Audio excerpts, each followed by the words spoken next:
विरोधकों की भूमिका। धर्म परिवर्तन का आंदोलन शुरू होने के समय से ही कई लोगों ने इस आंदोलन के खिलाफ कई आरोप लगाए हैं। इन आरोपों में कितने सच हैं, इस बारे में सोचना जरूरी है। कुछ हिंदू लोग धार्मिकता की आड़ लेकर आपसे कह रहे हैं कि धर्म कोई उपभोग की वस्तु नहीं है। हम जिस तरह एक दिन एक कोट पहनते हैं, दूसरे दिन दूसरा कोट पहनते हैं, उस तरह धर्म बदलना संभव नहीं है। हिंदू धर्म को झटक कर अगर आप पराये धर्म में चले जाते हैं तो सोचिए, आपके जो पुरखे इतने समय तक हिंदू रहे वे क्या मूर्ख थे। कुछ सयाने लोगों ने यह सवाल पैदा किया है। मेरी नज़र में इस आरोप में कोई दम नहीं है। केवल पुरखों का धर्म है, इसीलिए किसी धर्म से चिपके रहना किसी मूर्ख को ही शोभा देगा। कोई भी सयाना आदमी इस तरह की भूमिका स्वीकार नहीं कर सकता। कहना पड़ेगा कि केवल अपने पुरखों का है, इसीलिए धर्म परिवर्तन ना करें कहने वालों ने शायद इतिहास नहीं पढ़ा है। पहले जो आर्यों का धर्म था, जिसे वैदिक धर्म कहा जाता है, वह मुख्यतः गोमांस भक्षण करना, शराब पीना, स्वैरवर्तन, इन 3 बातों में समाया हुआ था। हजारों सालों तक भारत के लोगों ने इस धर्म का पालन किया। आज भी कुछ ब्राह्मणों में उस धर्म की ओर जाने की ललक जगती है।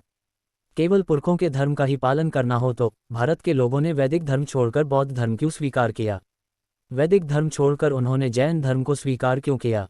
हमारे पूर्वज इस धर्म में रहे, यह बात सच है, लेकिन वे अपनी खुशी से रहे, संतोष के साथ रहे, यह मैं नहीं कह सकता। इस देश में लंबे समय तक चातुर्वर्ण्य की व्यवस्था लागू थी।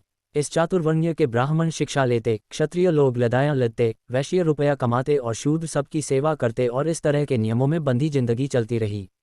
इस तरह की जिंदगी में शूद्रों के पास विद्या नहीं थी, धन नहीं था, शस्त्रास्त्र भी नहीं थे। ऐसी विपन्न और निःशस्त्र स्थिति में आपके पुरखों को जीना पड़ा। उन्होंने यह धर्म संतोष के साथ स्वीकार किया, ऐसा कोई भी सयाना आदमी नहीं कह सकता। आपके पूर्वजों को ऐसे धर्म के खिलाफ विद्रोह करना क्या संभव हो पाता? इस बारे में सोचा जाना चाहिए।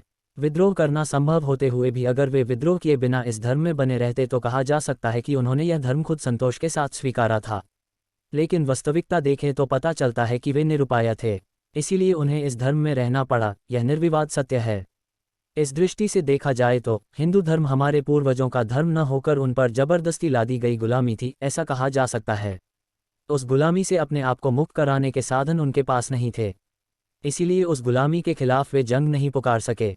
उन्हें गुलामी में ही रहना पड़ा, और इसके लिए उन्हें कोई दोष नहीं दे सकता। किसी के भी मन में उनके बारे में दया भाव ही उत्पन्न होगा। लेकिन आजकल की पीढ़ी पर इस तरह की जबरदस्ती कोई नहीं कर सकता। उन्हें हर तरह की आज़ादी है। इस आज़ादी का उपयोग करते हुए अगर वे अपने आप को आज़ाद नहीं करा सकते तो बड़े दैख के साथ कहना पड़ेगा कि उनके जैसा नीच, उनके जैसे अधम, उनके जैसा परोपजीवी और कोई नहीं है।